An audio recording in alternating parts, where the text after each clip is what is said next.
This video is sponsored by Absolute Truth Accounting. Drafting starting from 2,500 Rand, compilation starting from 3,000 Rand, and independent review starting from 5,000 Rand. Contact us on our direct line, which is 060-187-0680, or our email address, which is absolutetruthaccounting@gmail.com. Thanks. Peace. Shining the Light, Chapter 7. So if this is the first time seeing my face, let me give you a quick refresher on what I've been speaking about for the last 6 chapters. And then I guess, I'm going to go into chapter 7. So I went through what I later came to know as a existential crisis when my cousin passed away when I was 19, he was 18. And that made me go searching for answers about what happens after death, and ultimately what does that mean for my life and who I am really, and where I came from, and where do I also go after death, because now I had lost my sense of purpose, let's say.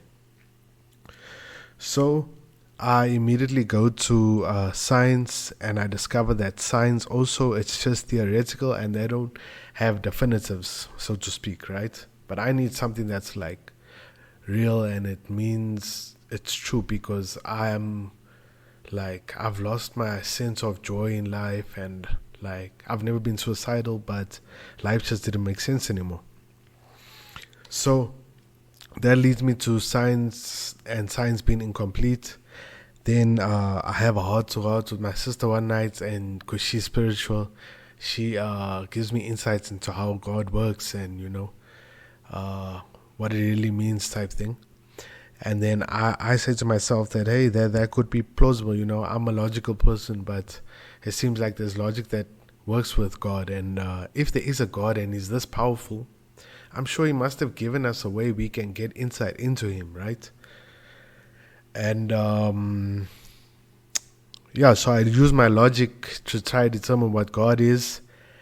And then along the way, I'm just also having open-minded conversations with people around me, and specifically Martin, the person I grew up with. And then he puts me onto astrology, just by the way. And then astrology breaks down who you are, and it's an imprint of the stars at the time of your birth, right? And it gives you the makeup of who you are and your destiny.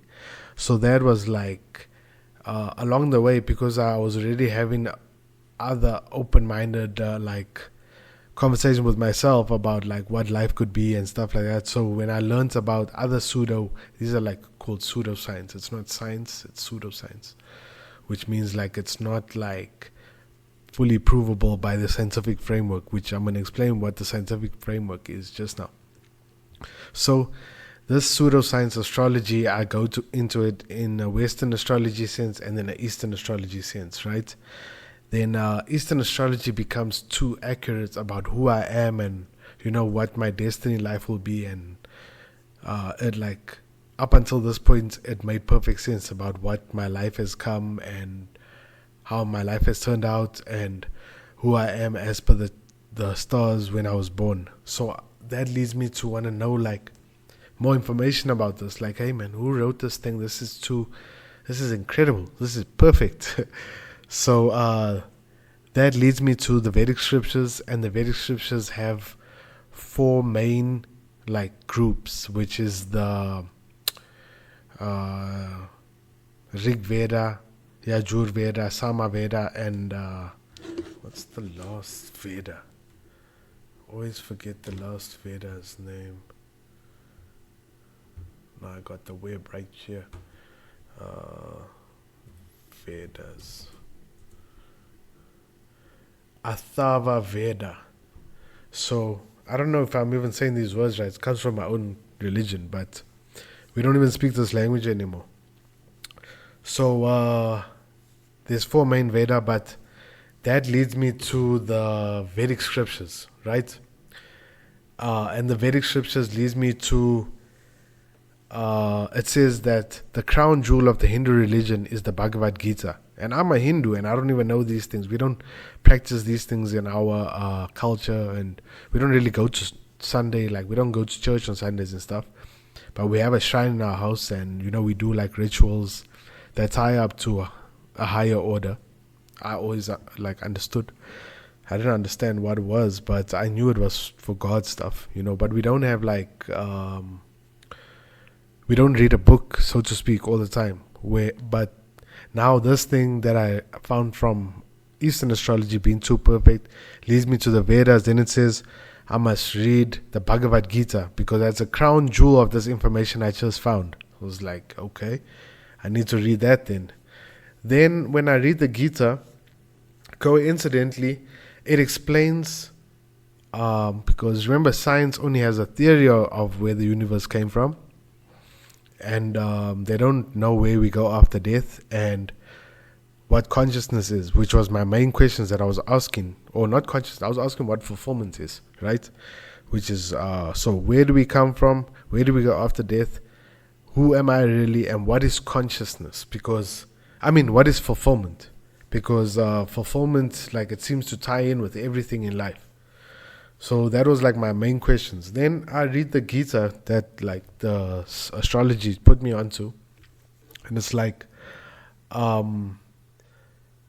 it explains exactly where life comes from, and where we go after death, and how everything is Satchitananda, which is consciousness, existence, and bliss. That's the true nature of reality.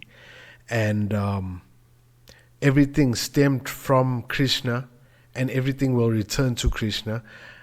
But what this fabric of reality that we see is, it's called Satchitananda. And there's no translation in it for English. The closest translation is consciousness. But in the Sanskrit, in the Vedic scriptures, that it's written in Sanskrit, Satchitananda means consciousness, existence, and bliss. That's what everything is. And that tied to my question of what fulfillment is and what does fulfillment have to do with anything. And it explained that it comes from Satchitananda, right? So this is the stark difference between science and Hinduism, because science, it recognizes that consciousness exists, but it doesn't have a reperformable framework where it can conclusively state that this is where consciousness stems from, and they understand the workings of consciousness, but they don't know where consciousness is situated exactly. If I'm saying that right, I'm an auditor, I'm not a scientist, but I'm just trying to understand what they're saying. Because consciousness coincidentally overlaps through all spheres of our life, right? So in science, they have no reperformable understanding of what consciousness is, but the Hindus have a perfect understanding of what consciousness is, and it says that that's the makeup of reality, the true nature of reality, that everything is built on is this Satchitananda, which translates to consciousness, existence, and bliss. So how I came to know this, it explains to me, is I came to know this through Jnana Yoga, which means empirical philosophical speculation, which means I'm trying to come to know the true nature of reality, through my logical experience, through a first-hand understanding. It explains that that's called Jnana Yoga, right? And you'll come to know that the true nature of reality is just consciousness, existence, and bliss through Jnana Yoga. There's 3 other yogas which you can come to know this reality or this truth which is the highest truth. There's no higher truth than this. This is the absolute truth, that the true nature of our reality is consciousness, existence, and bliss. And you can only come to know that through Jnana Yoga, Karma Yoga, Raja Yoga, and Bhakti Yoga. So how do we know that that is true? Obviously, it begs the question that how do we know that this is really true?